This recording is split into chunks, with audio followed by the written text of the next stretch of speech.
Welcome to today's Explainer. We've got a seriously fascinating lineup for you. Today, we're exploring an incredible spectrum of discoveries. We're going everywhere from unearthing extremely rare secrets hidden in the deep ocean to looking at how ancient culture honors nature, all the way to some massive high-tech leaps happening right now in our shipping ports and food networks. It's a really cool look at how our relationship with the natural world is evolving through both tradition and cutting-edge innovation. Here is our quick roadmap for today. We'll be hitting 4 main topics. 1. Discoveries in the deep. 2. Culture and the monsoon. 3. The Green Port Revolution. And 4. Digitizing agricultural trade. All right, let's jump right into part 1.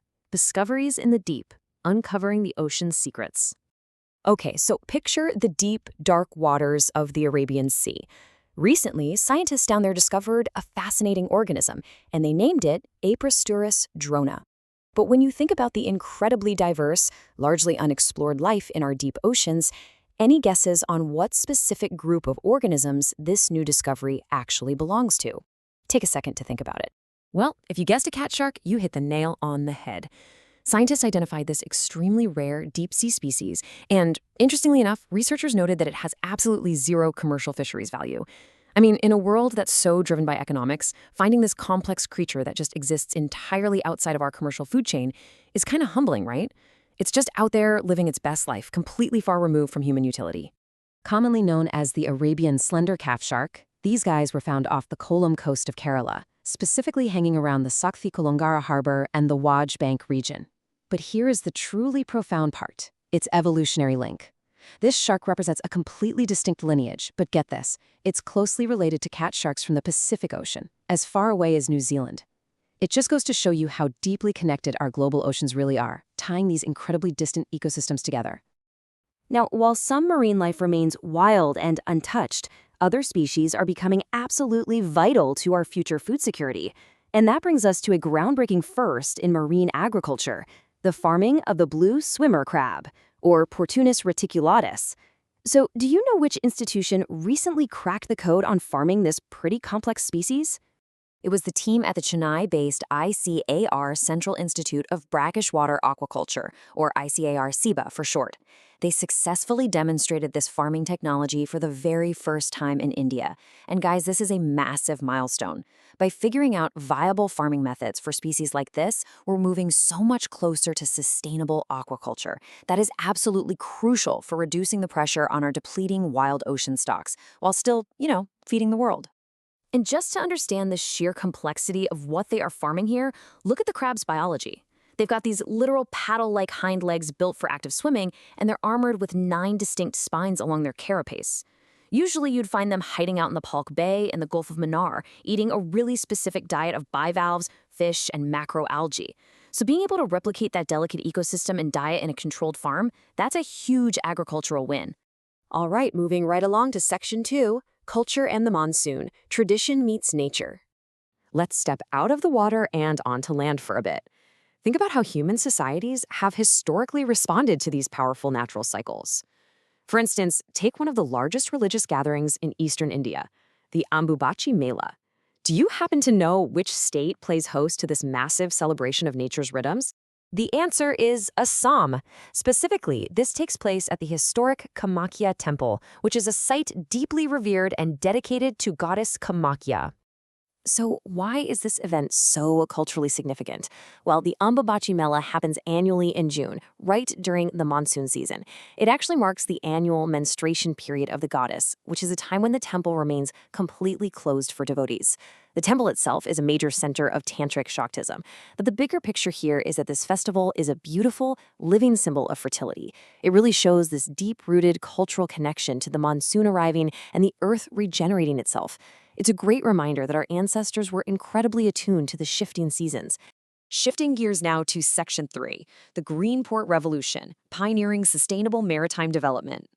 Think about the massive scale of global shipping for a second. It's traditionally one of our heaviest energy consumers, right? It literally moves almost everything we buy. So it's really fascinating to see which Indian port is stepping up right now to set a totally new benchmark for green development.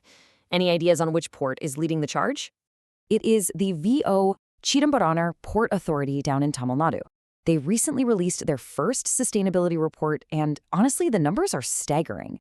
They are firmly cementing themselves as the national model for sustainable maritime operations, proving that you can have massive industrial capability without trashing the environment. Seriously, let this number sink in, 94%. According to the report, renewable energy now offsets nearly 94% of this port's energy consumption equivalent. For a major industrial shipping hub that operates around the clock, that is just a colossal achievement. And look at the dual achievements we're comparing here. On one hand, they've slashed their absolute net carbon emissions by about 45%.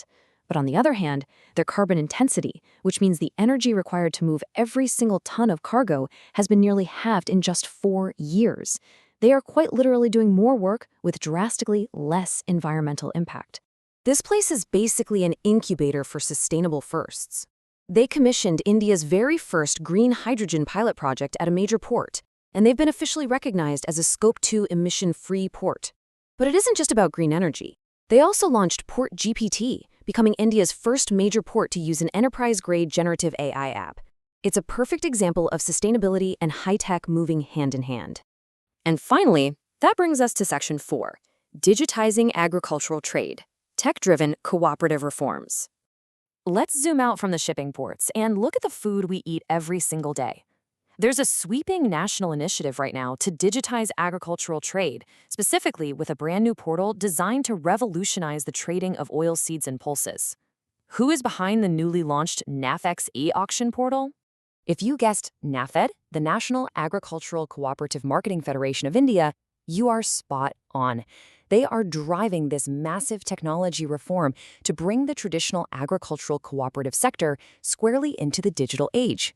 And this matters immensely because streamlining how crops are bought and sold directly impacts farmer livelihoods, food prices, and the stability of the entire agricultural economy. And NAFED didn't just stop at one tool. As you can see here, they rolled out a whole ecosystem.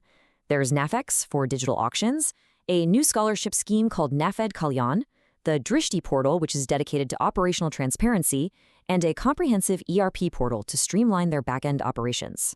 Together, it is a total digital overhaul of how agricultural trade functions on a national scale. As we wrap up today, I want to leave you with something to chew on.